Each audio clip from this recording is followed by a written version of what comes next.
Okay, అందరికీ నమస్కారాలు.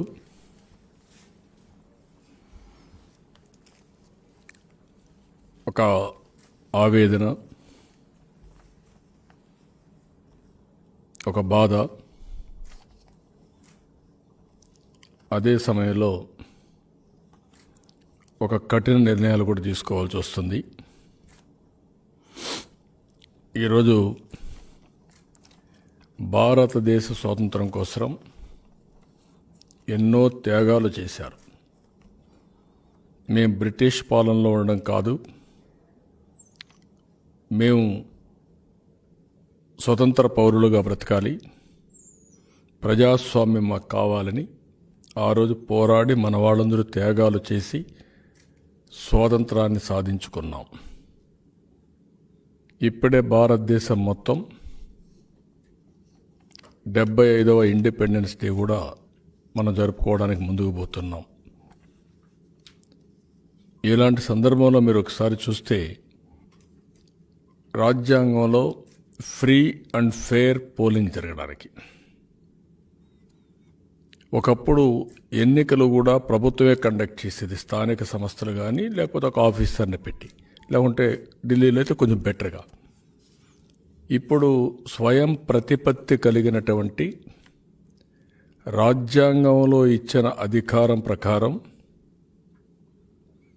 Central election commission, అదే మాదిరిగా స్టేట్ ఎలక్షన్ కమిషన్ని నియామకం చేసుకోవడం.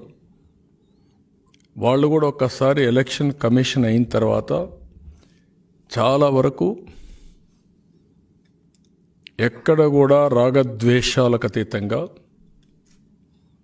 ఒకప్పుడైతే స్టేషన్ ఢిల్లీలో ఉంటే ఢిల్లీ నుంచి భారతదేశం మొత్తం ఎలక్షన్ అంటే ప్రతి ఒక్కరూ భయపడిపోయి గల్లీలో ఉండే అధికారి కూడా జవాబుదారీతనంతో పనిచేసిన సందర్భం. ఆ విధంగా ఎలక్షన్స్ జరిగాయి.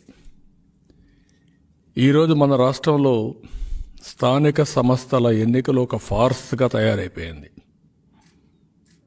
రాజ్యాంగం ప్రకారం ఫాలో కావడం లేదు, చట్టానికి అనుగుణంగా పనిచేసే పరిస్థితి లేదు. అన్ఫేర్ ఎలక్షన్స్, అప్రజాస్వామికంగా ఎలక్షన్స్, ఇది ఎవ్వరు కూడా హర్షించే పరిస్థితులు కూడా లేరు. అంత దారుణమైన ఎలక్షన్ జరిగే పరిస్థితికి వచ్చింది. ఈరోజు మీరు ఒక్కసారి చూస్తే 28వ తారీఖున ఈ last month election commission retire అయ్యారు. ఎలక్షన్ కమిషన్ రిటైర్ కాక మునిపే ఎందుకు మేము ఈ కఠిన నిర్ణయం తీసుకున్నాం అనే దానికి జస్టిఫికేషన్ మీరు అందరూ కూడా గుర్తుపెట్టుకోవాల్సిన అవసరం ఉంది. రాష్ట్ర ప్రజలందరూ కూడా అనుభవించారు. పంచాయతీ ఎన్నికలు చూశారు, మున్సిపల్ ఎన్నికలు చూశారు, ఇప్పుడు ఎంపీటీసీ జెడ్పీటీసీ నామినేషన్లు చూశారు. చూసిన తర్వాత అందరికీ ఒక అవగాహన వచ్చింది. అలాంటి సమయంలో ఎలక్షన్ కమిషన్ ఉండగానే 28వ తారీఖున 8వ తారీఖున పోలింగ్ జరుగుతుంది, 10వ తారీఖున కౌంటింగ్ జరుగుతుందని మంత్రులు స్టేట్మెంట్ ఇస్తారు. ముఖ్యమంత్రి 1 వీక్ లోపల ఎలక్షన్స్ పెట్టేయాలని ముఖ్యమంత్రి చెప్తాడు. అంటే వాళ్ళు డిక్టేట్ చేసిన తర్వాత ఎలక్షన్స్ ఏ విధంగా జరుగుతాయని ప్రభుత్వాన్ని నేను అడుగుతున్నా, ఈ యొక్క ప్రజలు నేను అడుగుతున్నాను. ముందే మంత్రులు డేట్లు చెప్పడం, ముఖ్యమంత్రి 1 వీక్లో ఎలక్షన్ జరగాలని డిక్టేట్ చేయడం, దాని తర్వాత మీరు ఒకసారి చూస్తే ఎలక్షన్ కమిషన్ వచ్చిన వెంటనే ఆల్ పార్టీ మీటింగ్ పిలిచారు. ప్రమాణ స్వీకారం అయింది, ఆల్ పార్టీ మీటింగ్ పిలిచారు. ఆల్ పార్టీ మీటింగ్ పెట్టి state level on 2/4/2021 at 11 AM to discuss about assumption of adjourned election process of MPTCs and ZPTCs in the state, which was postponed on 15/3/2020 due to COVID outbreak, and to seek their cooperation to enable the commission to hold free and fair election. ఇది ఎప్పుడు పంపించారు?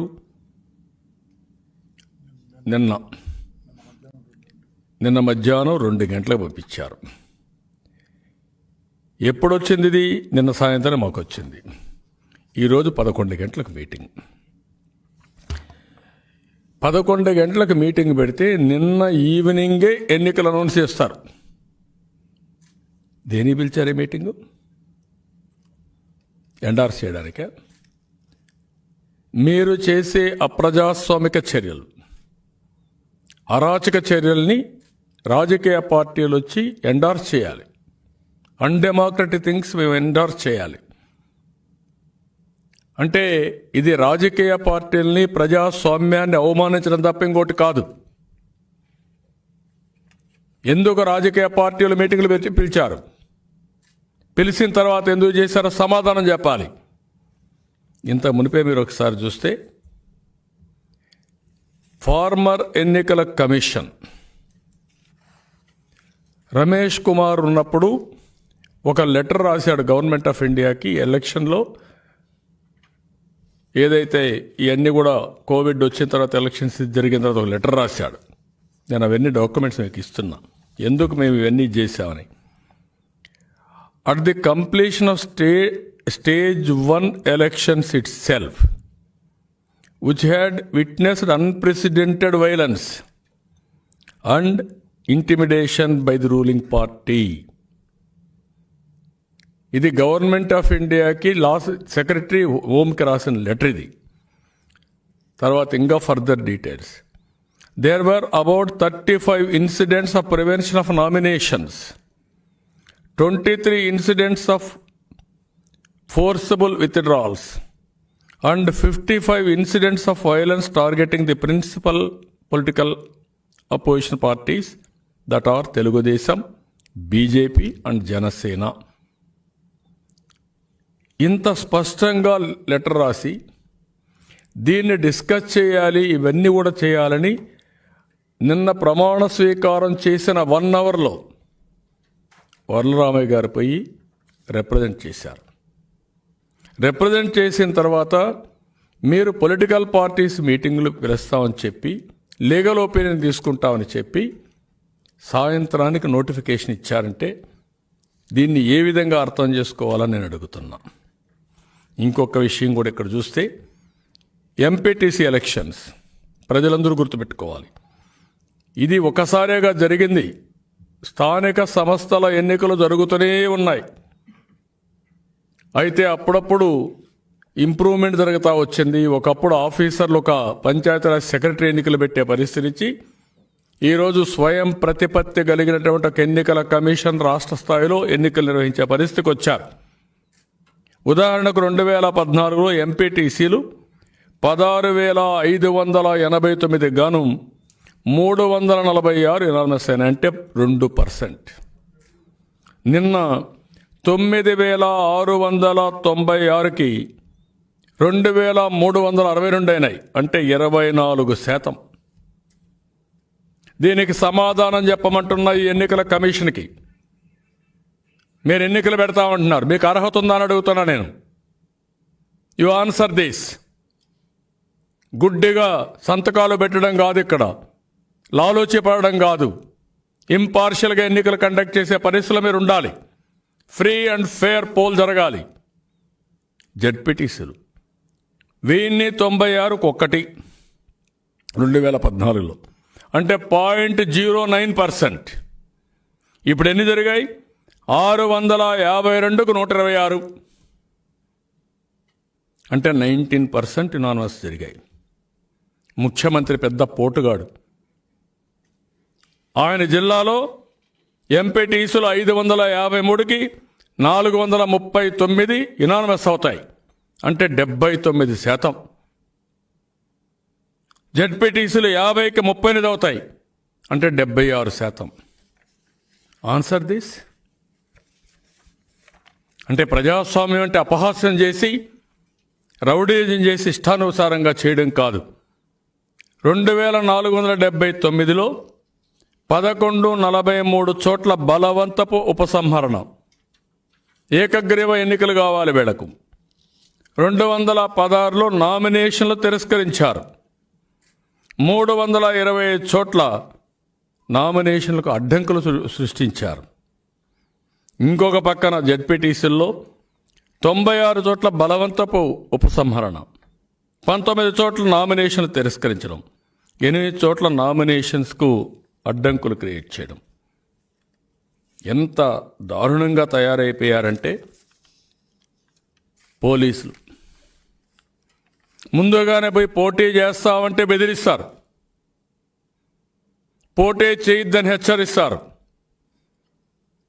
కాదు మేము ఒక పార్టీలో ఉన్నాం మేము చేస్తామంటే కేసులు పెడతా ఉంటారు. ఎక్కడికక్కడ మీరు ఒకసారి చూస్తే ఎర్ర చందనం మీ ఇంట్లో పెడతాం, 2 బాటిల్ తీసుకొచ్చి పెడతాం, ఏదో ఒక కేసు పెడతాం, జైల్లో పెడతాం, దగ్గరగా చేయొద్దని చెప్పడం.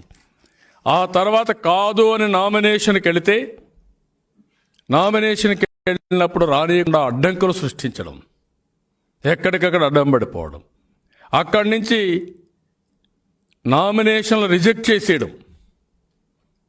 ఎంత దారుణమండి.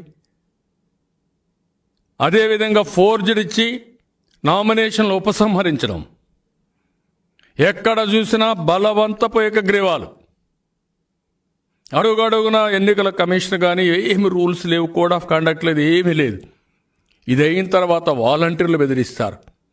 నువ్వు వస్తే అమ్మ ఒడి లేదు, లేకపోతే పెన్షన్లు రావు, రేషన్ కార్డు ఉండదు, అదే మరిగా ఫార్మర్స్ రైతు భరోసా ఉండదు, కాపు నేస్తం కానీ అన్నీ కూడా ఏమి ఇవ్వమని బెదిరించడం. మాకు తెలిసిపోతుంది అని బెదిరించి ఓట్లు వేయించుకోవడం.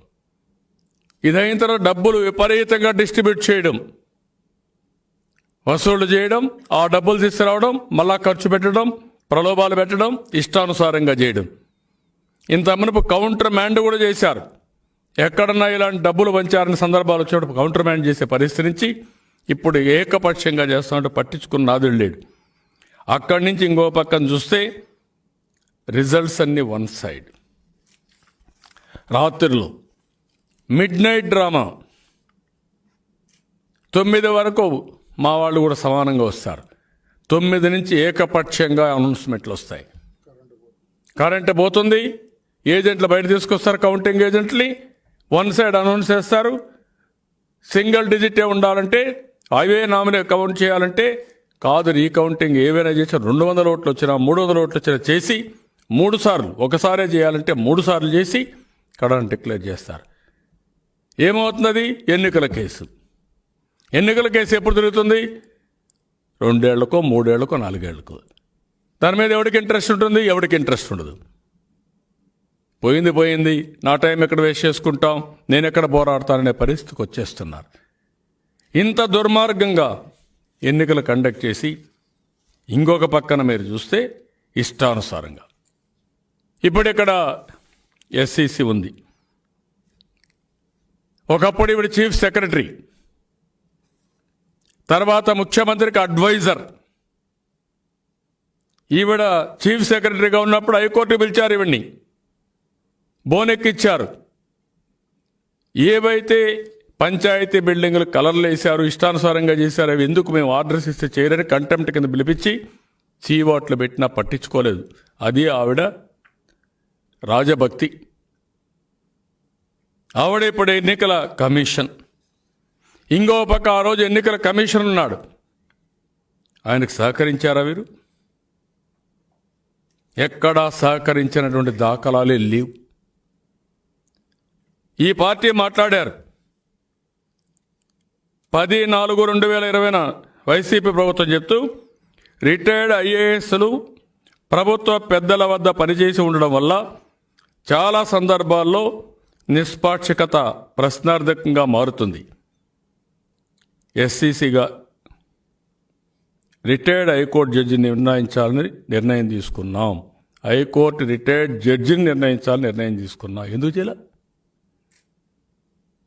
ఇప్పుడే ఎస్సీసీ హైకోర్టు జడ్జా? ఎందుకు చేయలేకపోయారు? సమాధానం చెప్పని అడుగుతున్నాను. ఇవన్నీ చూస్తూ ఉంటే ఇంకొక పక్కన ఈ కేసు సుప్రీంకోర్టులో చాలా స్పష్టంగా ఆర్డర్స్ ఇచ్చారు. ఈ కేసులో మీరు ఒకసారి చూస్తే సుప్రీంకోర్టులో 437/2020లో ఇది సుప్రీంకోర్టుకి ఎన్నికల సమయంలో పోయినప్పుడు ఇమ్మీడియట్గా ఎలక్షన్స్ పెట్టాలనడం, ఆ రోజు సుప్రీంకోర్టు ఇచ్చిన ఆర్డర్స్ మీరు చూస్తే, we direct that since the election commission has already taken the decision to postpone the elections, there shall be a post-decisional consultation with the state of Andhra Pradesh before taking the next date is notified by the election commission. The model code of conduct for the election shall be reimposed 4 weeks before the date of polling.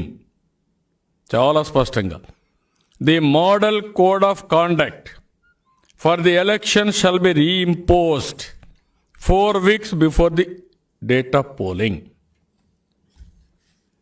ఈవిడ కూడా chief secretary కదా, ముఖ్యమంత్రికి అడ్వైజరే కదా.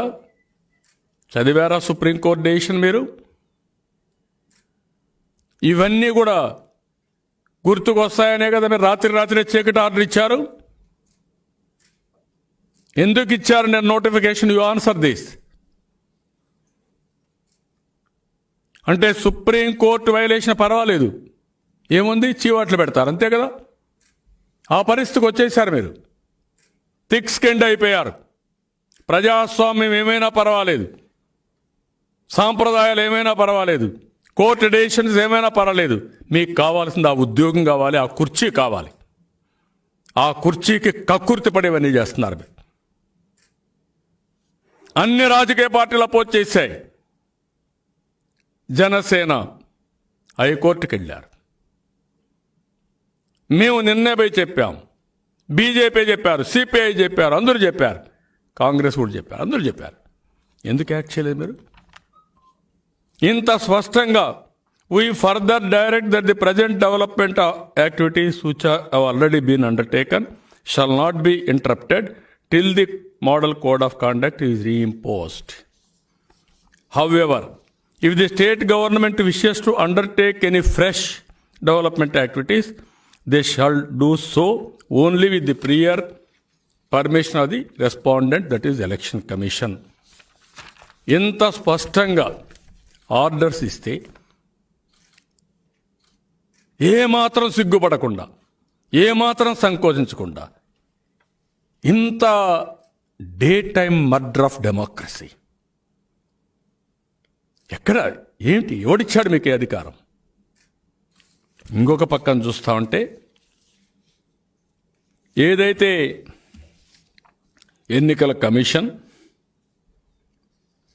ఇటీవల కోర్టులో affidavit వేసినప్పుడు, ఏదైతే ఇవన్నీ జరిగినప్పుడు అరుణ్ కుమార్ గోస్వామి, జస్టిస్ ప్రవీణ్ కుమార్ ఇచ్చినప్పుడు, జడ్జిమెంట్ ఇచ్చినప్పుడు, ఎన్ని ఎలక్షన్స్ పోస్ట్ పోన్మెంట్ ఇచ్చినప్పుడు, however the honorable Supreme Court directed that there shall be a post-decisional consultation with the state of Andhra Pradesh before the next date is notified by the election commission. As the elections were postponed, the honorable Supreme Court directed that the model code of conduct for the election shall be reimposed 4 weeks before the notified date of polling. It was also directed that the developmental activities which had already been undertaken shall not be interrupted till the model code of conduct is reimposed. Reimpose నిన్న చేస్తే 4 weeks ఉండాలి కదా. ఇది election commission వేసినటువంటి affidavit అవునా కాదా? Once election commission affidavit వేస్తే దానికి మీరు బద్దులవునా కాదా? I'm asking straight question. అంటే ఎలక్షన్ కమిషన్కి ఒక్కొక్కరికి ఒక్కొక్క రూల్స్ ఉంటాయా? కోర్టు డైరెక్షన్ మీ ఇష్ట ప్రకారం ఫాలో అవుతారా మీరు?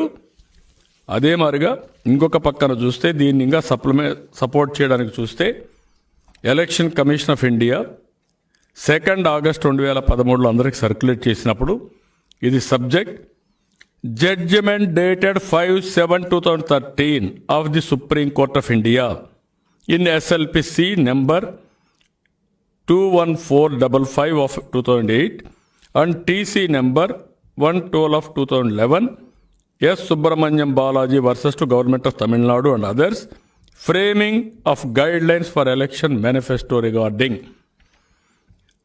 I am directed to invite a reference to Commission's letter so and so dated 8 July 2013 in the above matter. You may recall that the said judgment, the Supreme Court has directed the Election Commission to frame guidelines and election manifesto in consultation with the recognized political parties to be included as part of the Model Code of Conduct. Model Code of Conduct ఎట్లా మీరు introduce చేస్తారండి without calling them, without discussing them? ఏకపక్షంగా ఇన్ని జడ్జిమెంట్లు ఉంటే ఈ judgements అన్నీ కూడా violate చేసి ఇష్టానుసారంగా మీరు చేశారంటే ఎవరిచ్చారు మీకు అధికారం? నిన్న కూడా మేము మా వాళ్ళు పోయినప్పుడు ఒకే విషయం అడిగారు. ఇంకొక విషయం కూడా మీరు చూడాలి. నిమ్మగడ్డ రమేష్ కుమార్ ఆ రోజు ఎలక్షన్స్ పోస్ట్పోన్ చేస్తే కోవిడ్ వేవ్ ఉందని, డే బై డే ఇంక్రీజ్ అవుతున్నాయని తప్పులు పట్టిన మీరు ఇప్పుడు సెకండ్ కోవిడ్ వేవ్ ఉంటే ఇంత హంగామా చేసి ఇంత అర్జెంటుగా పెట్టారంటే ఇది రాజకీయ స్వార్థం కాకుండా ఇంకా ఏముందో మీరు చెప్పాల్సిన అవసరం ఉంది. ఇక్కడ చాలా దుర్మార్గం ఇది. దొంగ పోలీస్ ఇద్దరు కలిసిపోతే ఏమవుతుందో అదే జరుగుతూ ఉంది. ఇక్కడ ఒక నేరస్తులు పోలీస్ కలిసిపోయారు. దుర్మార్గంగా చేస్తున్నారు, ఇష్టానుసారంగా చేస్తున్నారు.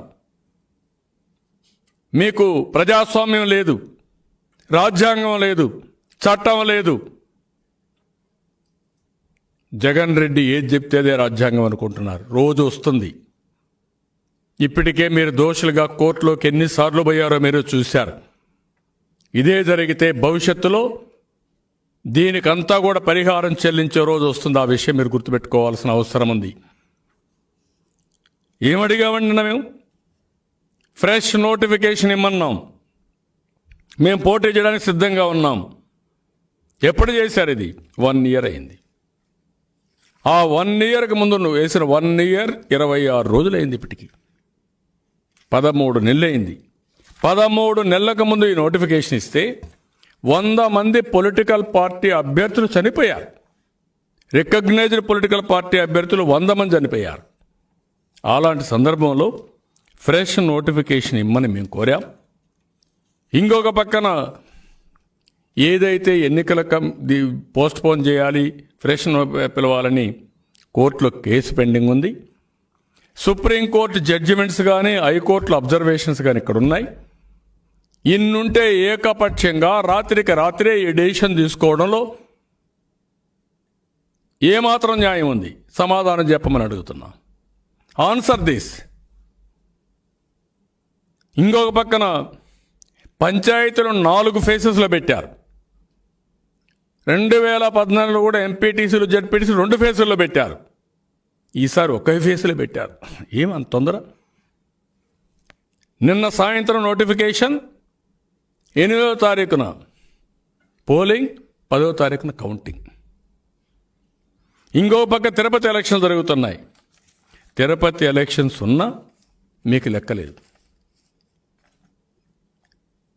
తిరుపతి ఎలక్షన్స్ అయినాక ఎందుకు పెట్టకూడదు అంటే, ఒక పక్క తిరుపతి ఎలక్షన్ ఉన్నాయి, ఒక పక్క 4 విడతల్లో ఎలక్షన్స్ జరిగాయి, పంచాయతీ ఎలక్షన్లు. ఒక పక్క లాస్ట్ టైం 2 విడతలు జరిగాయి, ఇప్పుడు ఒకే రోజు పెట్టేయాలి అంటే ఏంటి మీ ఉద్దేశం? ఇష్టానుసారంగా పోలీసులు కూడా వన్ సైడ్గా పనిచేసి వాళ్ళకు అనుకున్న వాళ్ళని డిక్లేర్ చేసుకోవాలి ఏకపక్షంగా. దానికోసం ఇష్టానుసారంగా చేసే పరిస్థితికి వచ్చారు. నేను అడుగుతున్నా, నిన్న ఉదయం ఛార్జ్ తీసుకోవడం 10 గంటలకు, అక్కడి నుంచి గవర్నర్ కలవడం, 1 అవర్లో పోయి మా వాళ్ళు ఈ అర్జెన్సీ వీళ్ళకి తెలుసు కాబట్టి పోయి రిప్రజెంటేషన్ ఇవ్వడం, సాయంత్రం కలెక్టర్స్ కాన్ఫరెన్స్ పెట్టుకోవడం, ఆ తర్వాత ఇమ్మీడియట్గా నోటిఫికేషన్ ఇవ్వడం. ఆగా మేఘాలపైన నిర్ణయాలు. ఏమంత కొంపలు గొలిపినాయా? కనీసం మీకు అవగాహన ఉందా? ఓకే, మీరు ముఖ్యమంత్రి గారి దగ్గర సెక్రటరీగా పనిచేశారు, ప్రైవేట్ సెక్రటరీగా అడ్వైజర్గా పనిచేశారు అంటే ఆయన ఇన్స్ట్రక్షన్సే మీరు ఫాలో కావాలనా? ఎస్సీసీ ఏంటి డ్యూటీస్, ఇక్కడ ఏమేమి జీవోలు ఉన్నాయి, పరిస్థితి ఏముంది, దీన్ని స్టడీ చేయాల్సిన బాధ్యత మీకు లేదా? కోర్టులో ఇది లిటిగేషన్ అయింది, ఏ కోర్టులో ఎలాంటి అబ్జర్వేషన్స్ ఉన్నాయి, కనీస సాంప్రదాయాలు మీరు పాటించే పరిస్థితి కూడా మీకు లేదా? నెక్స్ట్ డే మీటింగ్ పెట్టి ముందు రోజు అనౌన్స్మెంట్. ఇవన్నీ కూడా చూస్తే ఈ ప్రభుత్వం చాలా బరిదెగించారు. నిన్న మొన్న మీరు చూస్తే సర్పంచెస్ పవర్స్ కూడా కట్ చేశారు. రాజ్యాంగ సవరణ 73, 74 తీసుకొచ్చారు. దేశంలో ప్రధానమంత్రి దేశానికి ఎంత ముఖ్యమో, రాష్ట్రానికి ముఖ్యమంత్రి ఎంత ముఖ్యమో, గ్రామానికి సర్పంచ్ కూడా అదే మరి ఉండాలని 73, 74 అమెండ్మెంట్ తీసుకొచ్చి, కాన్స్టిట్యూషన్ అమెండ్మెంట్ తీసుకొచ్చి సర్పంచెస్గా డైరెక్ట్గా ఢిల్లీ నుంచి డబ్బులు పంపించే పరిస్థితి తీసుకొచ్చారు. ఫైనాన్స్ కమిషన్ డబ్బులు కానీ, నరేగా డబ్బులు కానీ నేరుగా వాళ్ళకి వస్తూ ఉంటే వీళ్ళకి ఇది తీసుకొచ్చి వీఆర్ఓకి చెక్ డ్రాయింగ్ పవర్స్ ఇచ్చారు. ఒకప్పుడు అక్కడ ఉండే హెల్త్ ఇన్సూరెన్స్ అందరూ కూడా వాళ్ళ కింద పనిచేసే పరిస్థితి వాళ్ళందరినీ తీసి వీళ్ళు ఇష్ట ప్రకారం చేశారు. ఇవన్నీ చూసిన తర్వాత, ఈ ప్రభుత్వాన్ని చూసిన తర్వాత ఏమాత్రం కూడా ప్రజాస్వామ్యం పైన గౌరవం లేనిది, అంబేద్కర్ రాసిన రాజ్యాంగాన్ని అమలు చేయాలనే ధ్యాస ఆలోచన లేని ప్రభుత్వం, చట్టం, న్యాయం లేకుంటే కోర్టులంటే కనీస ధైర్యం, కనీస మర్యాదలో పాటించిన ప్రభుత్వం, గౌరవం లేని ప్రభుత్వం, ఇష్టానుసారంగా బ్లాక్మెయిల్ చేసి, భయభ్రాంతులను చేసి, ఇలాంటి ఉన్మాద చర్యలతో ఇష్టానుసారంగా చేయాలనుకుంటున్నారు. ఇలాంటి ప్రభుత్వంలో, ఇలాంటి ఎన్నికల కమిషన్లో న్యాయం జరుగుతున్న మాకు నమ్మకం లేదు. నిన్న జరిగిన సంఘటనే ఉదాహరణ. ఉదయం నుంచి సాయంత్రం వరకు జరిగిన డెవలప్మెంట్స్ మీరు చూస్తే సామాన్యుడు కూడా ఈ ఎలక్షన్ కమిషన్ పైన నమ్మకం లేదు. ఈవిడ ఒక రబ్బర్ స్టాంపు. ముఖ్యమంత్రి ఆఫీసులో ఎవరైతే అక్కడ ఒక మనిషిని పెట్టుకొని చేస్తున్నారో వాళ్ళు ఏం చెప్తే అది చేయడం తప్ప, ఎక్కడ సంతకం పెట్టమంటే అక్కడ సంతకాలు పెట్టడం తప్ప, ఒక స్వయం ప్రతిపత్తి కలిగిన ఎలక్షన్ కమిషన్గా వ్యవహరించే పరిస్థితులు లేరు. వీళ్ళ ఎలక్షన్స్ పైన మాకు నమ్మకాలు లేవు. అందుకని ఈ ఎన్నికల్ని బహిష్కరించడం తప్ప ఇంకొక మార్గం లేదనే ఉద్దేశంతో మా పార్టీ ఒక నిర్ణయం తీసుకున్నాం. బాధ, ఆవేదన, నామినేషన్లు వేసినప్పుడు బాధపడ్డారు మా కార్యకర్తలు, నాయకులు, అడ్డం పడ్డారు, దెబ్బలు కొట్టారు, పోలీస్ కేసులు పెట్టారు, అయినా కూడా ధైర్యంగా ఫేస్ చేశారు. అక్కడి నుంచి అనేక ఎన్నికల్లో, పంచాయతీ ఎన్నికల్లో ఇబ్బందులు పడ్డాం, మున్సిపల్ ఎన్నికల్లో ఇబ్బందులు పడ్డాం, అయినా కూడా ఫేస్ చేశారు. ఇప్పుడు వచ్చిన తర్వాత చూస్తూ ఉంటే ఫ్రీ అండ్ ఫేర్ పోలింగ్ జరుగుతున్న నమ్మకం లేదు. ఒకవేళ మా వాళ్ళు గెలిచినా మళ్ళా అనౌన్స్ చేస్తారని నమ్మకం లేదు. మళ్ళా తప్పుడు కేసులు పెట్టరని నమ్మకం లేదు. సిరీస్ ఆఫ్ ఇన్సిడెంట్స్ చూసిన తర్వాత ఈరోజు బహిష్కరించడం తప్ప ఇంకొక మార్గం లేదనే ఉద్దేశంతో ఒక కఠిన నిర్ణయం తీసుకోవాల్సి వచ్చింది. ఇది మా పార్టీలో ఉండే కార్యకర్తలందరూ, పోటీ చేసిన అభ్యర్థులందరికీ కూడా బాధ, ఆవేదన ఉంది. నిన్నటి నుంచి నేను విడివిడిగా కొంతమందితో మాట్లాడాను. ఈరోజు ఉదయం పాలిట్ బ్యూరో, జనరల్ బాడీతో మాట్లాడాను. అదే మాదిరిగా మా యొక్క పోటీ చేసిన అభ్యర్థులతో, ఎంపీటీసీ, జెడ్పీటీసీ అభ్యర్థులతో మాట్లాడాను. అదే మాదిరిగా మా వాళ్ళు ఎవరైతే మండల పార్టీ అధ్యక్షులు, ముఖ్యమైన ప్రోగ్రాంలో ఉన్నారో, పార్టీలో పనిచేస్తున్నారో వాళ్ళందరితో మాట్లాడాను. కీలక బాధ్యతలు వహించి అందరితో మాట్లాడాను. ఈరోజు మళ్ళీ హైకోర్టులో కూడా మేము కూడా ఒక పిటిషన్ వేసాం. ఇది undemocratic, unconstitutional, violation of supreme court guide lines, ఇలాంటి జరగడానికి వీలేదని వేసాం. అది కూడా రేపు విచారిస్తామంటున్నారు. ఇవన్నీ ఒక పక్క న్యాయం కోసం పోరాడుతూనే, ఇంకొక పక్క ఇలాంటి అప్రజాస్వామిక చర్యలతో మేము కూడా భాగస్వాములు కాలేం. అందుకే ఎన్నికలను బహిష్కరిస్తున్నాం, వీరోచితంగా పోరాడతాం. ఇంత మునుపు కూడా చాలాసార్లు ఇలాంటి సంఘటనలు జరిగాయి. జయలలిత మొత్తం ఎన్నికలన్నీ బాయ్కాట్ చేసింది, లోకల్ బాడీస్ చేసింది, బై ఎలక్షన్లు చేసింది. అరాచకాలు పెరిగిపోయినప్పుడు ఈవెన్ ఎప్పుడో జ్యోతిబాస్ కూడా చేశాడు, వీళ్ళు కూడా చేశారు, కొన్ని ఎలక్షన్స్లో బాయ్కాట్ చేశారు. కానీ బాత్తో చేస్తున్నాం. ప్రజాస్వామ్యాన్ని అపహాస్యం చేసినప్పుడు పోరాడాం, పోరాడుతూనే ఉన్నాం. అయినా కూడా వీళ్ళు ఇష్ట ప్రకారం చేస్తున్నారు. కాబట్టి ఇలాంటి సమయంలో బహిష్కరించడం తప్ప ఇంకొక మార్గం లేదనే ఉద్దేశంతో ఒక కఠినమైన నిర్ణయం నా 40 సంవత్సరాల రాజకీయ జీవితంలో ఈరోజు తీసుకోవాల్సి వచ్చింది. ఎప్పుడూ లేదు. ఒక్కసారి మీరు అనలైజ్ చేయండి. భారతదేశ చరిత్రలో ఎప్పుడైనా ఇలాంటి నిర్ణయాలు జరిగాయా? ఎప్పుడో రేర్గా 1-2 సార్లు తప్ప. దానికి కారణం ఏంటి? మీడియా అందరూ కూడా అవగాహన చేసుకోవాలి, ప్రజలు అర్థం చేసుకోవాలి. ఏంటి ఉన్మాద చర్యలు, ఏంటి రౌడీ పాలిటిక్స్, ఎందుకు ఈ విధంగా రాష్ట్రాన్ని ఒక విధంగా చెప్పాలంటే ఎక్కడికి తీసుకుపోతున్నారో అర్థం కాని పరిస్థితి తీసుకొచ్చారు. చాలా దుర్మార్గంగా ప్రవర్తించారు. అయినా కూడా రాజీలేని పోరాటం చేస్తాం, వదిలిపెట్టే సమస్య లేదు. మళ్ళా ఈరోజు ఈ ఎన్నికల్లో మేము పోటీ చేయనంత మాత్రాన పొలిటికల్ యాక్టివిటీలు ఎక్కడ తగ్గే సమస్య లేదు. ఉధృతంగా పనిచేస్తాం. వీళ్ళని దోషులుగా అడుగడుగు నిలబెడతాం, వీళ్ళ అవినీతిని ఎండగడతాం, అప్రజాస్వామిక చర్యలను ఎండగడతాం, ప్రజా వ్యతిరేక విధానాలను ఎండగడతాం. మళ్ళా రాబోయే రోజుల్లో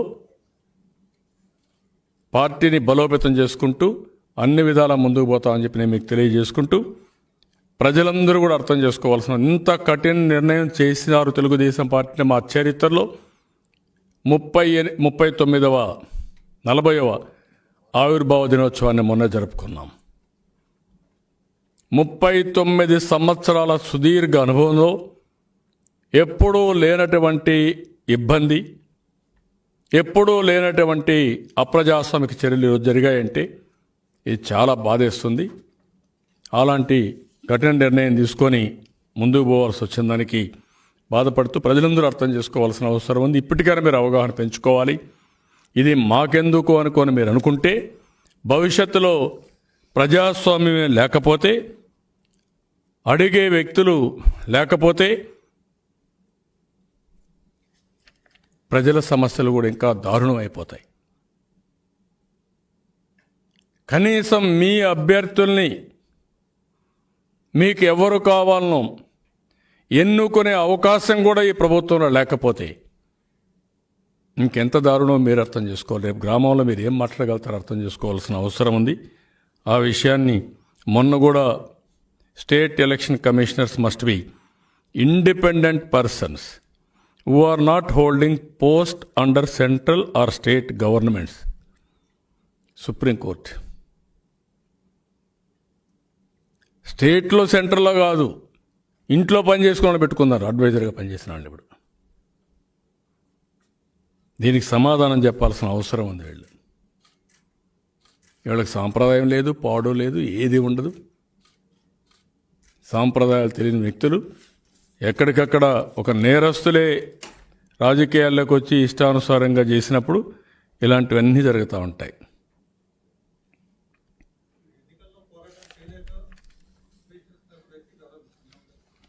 తిరుపతిలో పోరాడంలో మేము ఏ ఎలక్షన్లో పోరాడాలా? తెలుగుదేశం పార్టీ ఎలక్షన్ అంటే తెలుగుదేశం పార్టీ కొత్త, రౌడీలతో పోరాడడం కొత్త, నేరస్తులతో పోరాడడం కొత్త. మాకు అప్రజాస్వామికంగా ఉండే వ్యక్తులతో పోరాడడం కొత్త, పోలీసు వ్యవస్థతో పోరాడడం కొత్త, వీళ్ళ అవినీతితో పోరాడడం కొత్త. మాకు నీతి నిజాయితీగా పనిచేస్తాం 40 ఏళ్ళు రాజకీయాల్లో. అదే మాదిరిగా మీరు చూస్తే ఎప్పటికప్పుడు ప్రజాస్వామ్య పద్ధతిలో పనిచేసాం. ప్రజలంటే ఎప్పటికప్పుడు బాధ్యతతో వ్యవహరించాం. అంతేగా ఎన్నేళ్ళు అంటే వీళ్ళ రాజకీయ జీవితం ఎక్కడి నుంచి వచ్చాయండి? వీళ్ళ అబ్బ సొమ్ము అంటే డబ్బులు కట్టలు తెచ్చి పంచుతారా మీరు? అంటే ఏమనుకుంటున్నారు మీరు? డబ్బులతో ప్రజాస్వామ్యాన్ని అపహాస్యం చేస్తారా మీరు? అదే సమయంలో పోలీసుతో రాజకీయం చేస్తారా మీరు? ఎలక్షన్స్ కండక్ట్ చేస్తారా మీరు? అధికార యంత్రాంగం పైన ఒత్తిడి తీసుకొచ్చి మీ ఇష్ట ప్రకారం బెదిరించి వాళ్ళ దగ్గర తప్పుడు పనులు చేయిస్తారా మీరు ఎలక్షన్లో? You answer this. అదే పోలీసు వ్యవస్థ సెంట్రల్ ఎలక్షన్ కమిషన్లు ఎట్ట పనిచేస్తున్నారు, రాష్ట్ర ఎన్నికల కమిషన్లో ఎట్ట పనిచేశారో మనం చూసాం. ఇవన్నీ ఉన్నాయి. తెలుగుదేశం పార్టీ ఎన్నికలంటే ఎప్పుడు భయపడదు, ఎన్నికపోయే సమస్య లేదు. మీలాంటి వాళ్ళు చాలామంది చూసాం. కానీ ఈరోజు మీరు చేసే ఉన్మాద చర్యల్ని ఎండగట్టడం కోసం, ప్రజల్లో చైతన్యం తేవడం కోసం ఒక కఠిన నిర్ణయం తీసుకున్నాం. ఆ నిర్ణయమే ఎన్నికల బహిష్కరణ.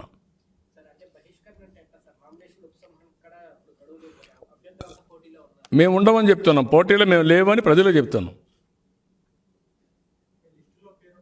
పేరుంటుంది, దానికి మనం ఏం చేయలేం కదా. ఇప్పుడు ఆ స్టేజ్లో ఎప్పుడు కూడా ఎన్నికల పోలింగ్ ముందు రోజు కూడా బహిష్కరించిన రోజులు చాలా ఉన్నాయి, చాలా సందర్భాలు ఉన్నాయి. ఆ సిచ్యువేషన్ బట్టి అలాంటి సిచ్యువేషన్ క్రియేట్ చేశారు.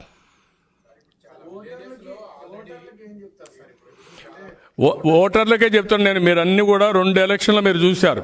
పంచాయతీ ఎలక్షన్లు చూశారు, మీరు డైరెక్ట్గా విట్నెస్ చేశారు. మున్సిపల్ ఎలక్షన్లు చూశారు, డైరెక్ట్గా విట్నెస్ చేశారు. ఇది 3వ ఎలక్షన్. 3వ ఎలక్షన్లో కనీసం సుప్రీంకోర్టు, హైకోర్టు సాంప్రదాయాలు కూడా పాటించకుండా మీరు చేశారు. కాబట్టి చేయడమే కాదు, ప్రజల్లో చైతన్యం తీసుకొస్తాం, డిబేట్ చేస్తాం, ఇంటింటికి తీసుకెళ్తాం, ఆ పని కూడా చేస్తాం. చేసి ప్రజల్లో చైతన్యం తీసుకొచ్చి ప్రజా కోర్టులో ఈ పార్టీని దోషులుగా నిలబెడతాం. ఎందుకు ఈ కఠిన నిర్ణయం తీసుకున్నారో ప్రజలు కూడా గుర్తించే పరిస్థితి తీసుకొస్తాం.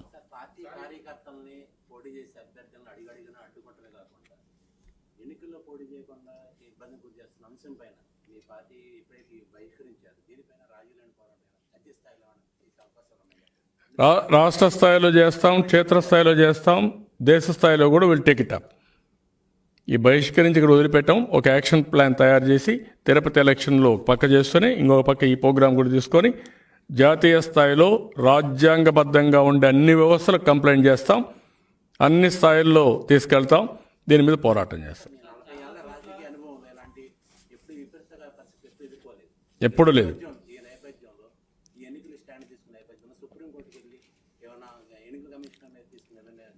అవి కూడా చేస్తాం. హైకోర్టుకి వెళ్తాం, సుప్రీంకోర్టుకి వెళ్తాం, రేపే వేసాం, మళ్ళా వేస్తాం. Will fight. కోర్టు ద్వారా ఫైట్ చేస్తాం. నాట్ ఓన్లీ కోర్ట్, ప్రజాక్షేత్రంలో ఫైట్ చేస్తాం. రాజ్యాంగంలో ఉండే వ్యవస్థలు ఎవరైతే ఉన్నారో కాన్స్టిట్యూషన్ హెడ్స్కి అందరికీ రిప్రజెంట్ చేసి వాళ్ళని కూడా అప్రమత్తం చేస్తాం. ఇది చైతన్యం. 40 ఏళ్లలో నేను నా అంత సీనియర్ పాలిటీషియన్ కూడా ఎవడో లేడు. నా జీవితంలో ఎప్పుడు నేను ఇలాంటి ఎలక్షన్లు చూడబోను కూడా. అంత ఉన్మాద చర్యతో చేసే పరిస్థితికి వచ్చారు. కాబట్టి దీన్నంతా కూడా మళ్ళీ ఏ విధంగా దీనికి అంతం పలకాలనో పలికే వరకు పోరాడతాం. కలిసి వచ్చే అన్ని రాజకీయ పార్టీలు కలిసి చేసిపోతాం, కలిసి వచ్చే పార్టీలతో మాట్లాడతాం.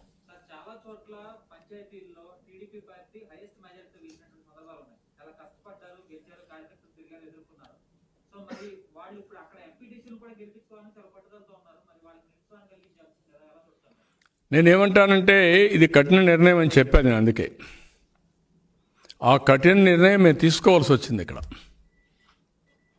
ఎందుకంటే overall interest of the party ఈ నిర్ణయం చేసింది, overall interest of the society. దానికంటే కూడా రాజ్యాంగబద్ధంగా ఉండే వ్యవస్థలకి భంగం కలిగినప్పుడు, చట్టానికి వ్యతిరేకంగా పనిచేసినప్పుడు, నేరస్తులు పోలీసులు కలిసిపోయి చట్ట ఉల్లంఘన చేస్తూ ఉన్నప్పుడు ఒక డ్రాస్టిక్ డెసిషన్ తీసుకోవడం అవసరం. ఆ డ్రాస్టిక్ డెసిషన్ ఈరోజు తీసుకున్నాం. దీన్ని ప్రజల్లోకి తీసుకుపోతాం. తప్పకుండా దీనికి వడ్డీ కూడా నాట్ ఓన్లీ ప్రిన్సిపల్ అమౌంట్, వడ్డీతో సహా వాళ్ళు పే చేసే రోజు దగ్గరలో వస్తుంది. మీరే చూడబోతున్నారు.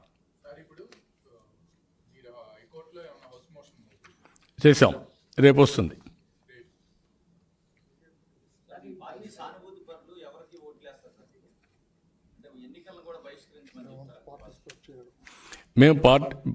మేము అడిగేది ఏంటంటే తెలుగుదేశం పార్టీ ఎన్నికలను బహిష్కరిస్తున్నాం.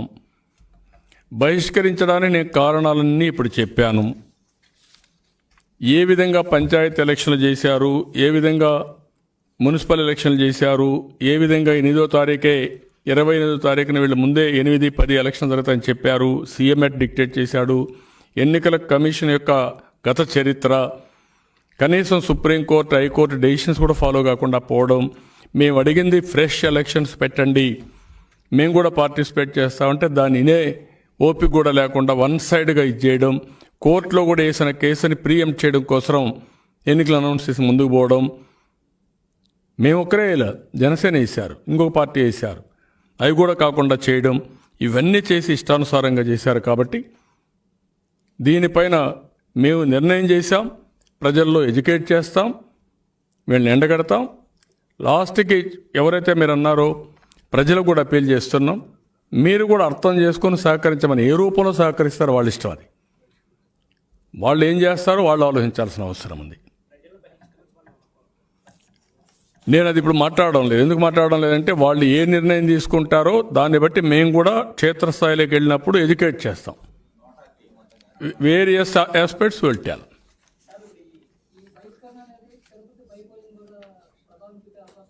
కాదు, ఇంకా పాజిటివ్గా ఉంటుంది. తిరుపతిలో ఆలోచించుకోవాలి వీళ్ళ డ్రామాలన్నీ.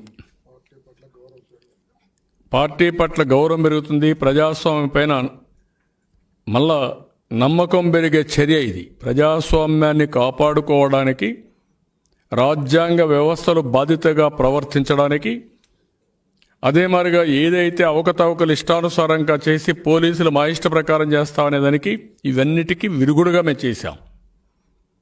ఇంకా మేము బరిదెగించి చేస్తాం, మీరేమీ చేయలేరు అంటే ప్రజలు, ప్రజాస్వామ్యవాదులే దీన్ని కాపాడుకోవాల్సిన అవసరం ఉంది.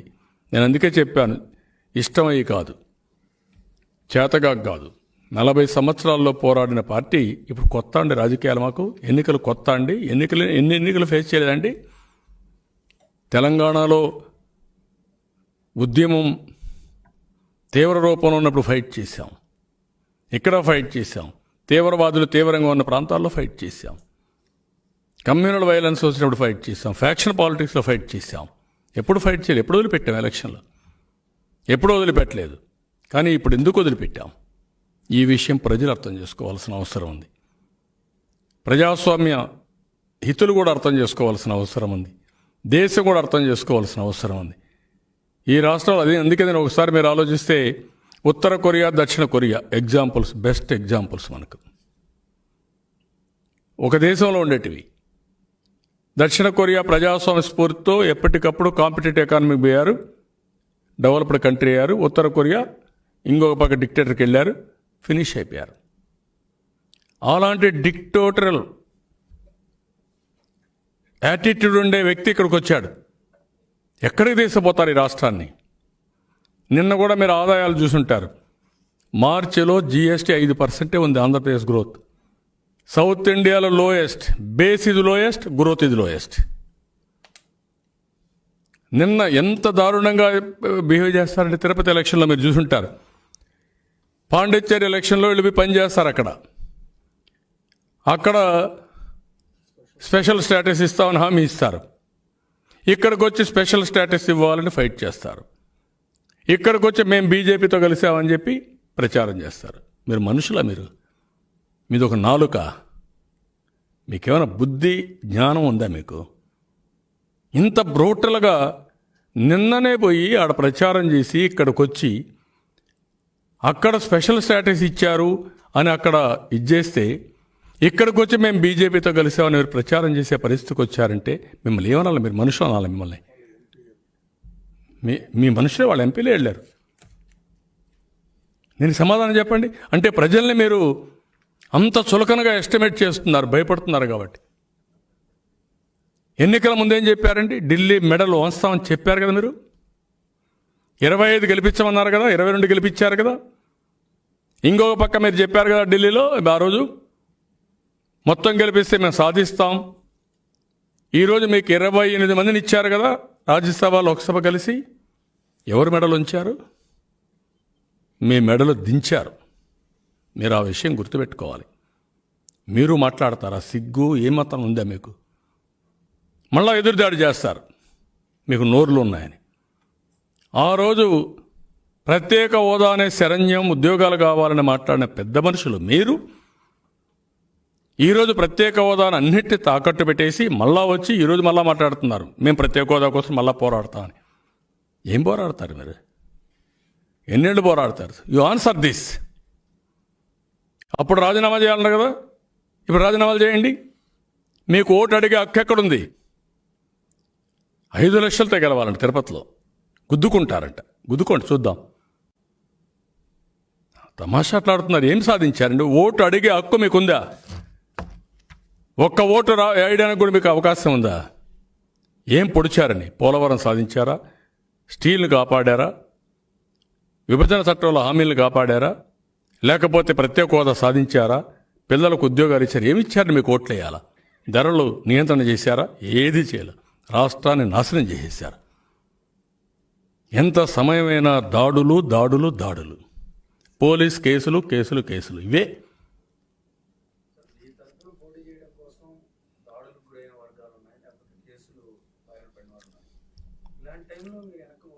వెనక్కిపోలేదు. నేను వెనక్కిపోవడం లేదు.